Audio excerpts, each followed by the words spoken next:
बच्चू कडू अंतलवारी सराठीमध्ये दाखल. सरकारचं शिष्टमंडळ सुद्धा जरांगेंना भेटणार. जरांगेंच्या मुंबईतल्या आंदोलनाआधी भेटीचं नियोजन. जरांगेंच्या मुंबईतल्या आंदोलनाविरोधात सदावर्ते हायकोर्टात. जरांगे सरकारला वेठीस धरत आहेत. सदावर्तेंचा याचिकेतून आरोप. जरांगेंवर फौजदारी कारवाईचे आदेश देण्याची मागणी. मी मॅनेज होत नाही, हाच सरकारचा प्रॉब्लेम आहे. देव जरी आडवा आला तरी आरक्षण देण्यापासून रोखू शकत नाही. मनोज जरांगेंची राज्य सरकारवर टीका.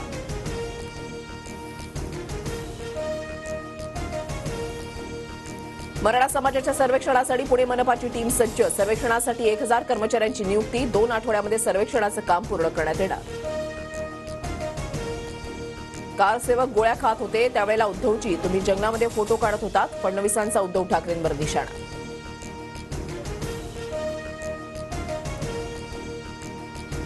राम काय खात होते ते बाजूला ठेवा, पण तुम्ही नक्कीच शेण खाता. ठाण्यातल्या रामकथा कार्यक्रमातून फडणवीसांचा जितेंद्र आव्हाडांवर हल्लाबोल. मिलिंद देवरांची काँग्रेसला सोडचिठ्ठी. 10 माजी नगरसेवकांसह शिवसेनेमध्ये पक्षप्रवेश. शिवसेनेच्या माध्यमातून मोदी शहांचे हात बळकट करायचे. देवरांची प्रतिक्रिया. पूर्वीची काँग्रेस आणि आताच्या काँग्रेसमध्ये फरक. मोदींच्या चांगल्या कामाचा काँग्रेसनं कायमच विरोध केला. शिवसेनेतील पक्षप्रवेशानंतर देवरांची काँग्रेसवर टीका.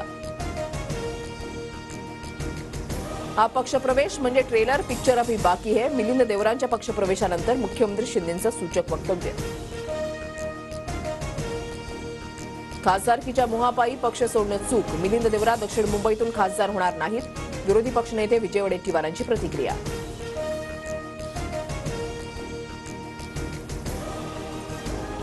महायुतीच्या तिन्ही पक्षांमध्ये मोठे पक्षप्रवेश होणार. देवरांच्या राजीनाम्यानंतर बावनकुळेंचा दावा. तर 15 दिवसात अपेक्षित नसलेले लोक भाजपमध्ये दिसतील. गिरीश महाजनांचे संकेत.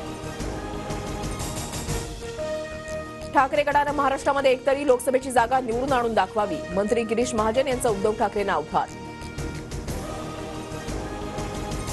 राज ठाकरे आज अप्पासाहेब धर्माधिकारींना भेटणार. भेटीनंतर राज ठाकरे अलिबागमध्ये मनसेच्या जमीन परिषदेला हजेरी लावणार. जमीन परिषदेचा टीजर रिलीज. शिवसेना आमदार अपात्रता प्रकरणी आता सुप्रीम कोर्टामध्ये सुनावणी होणार. उद्या जानेवारीला सुनावणीची शक्यता. विधानसभा अध्यक्ष नार्वेकरांच्या निकालानंतर पहिली सुनावणी. उत्तरेकडील थंड वाऱ्यांमुळे राज्यातील कमाल आणि किमान तापमानामध्ये घट. पुढील काही दिवसात थंडी वाढण्याची शक्यता. हवामान विभागाचा अंदाज. प्रसिद्ध उर्दू कवी मुनव्वर राणा यांचं हृदयविकाराच्या झटक्यानं निधन. लखनौच्या रुग्णालयामध्ये उपचारादरम्यान मुनव्वर राणा यांचं निधन. देशभरात नव्या 354 कोरोना रुग्णांची नोंद. कर्नाटकात 2 जणांचा मृत्यू. नागरिकांनी काळजी घेण्याचं आवाहन.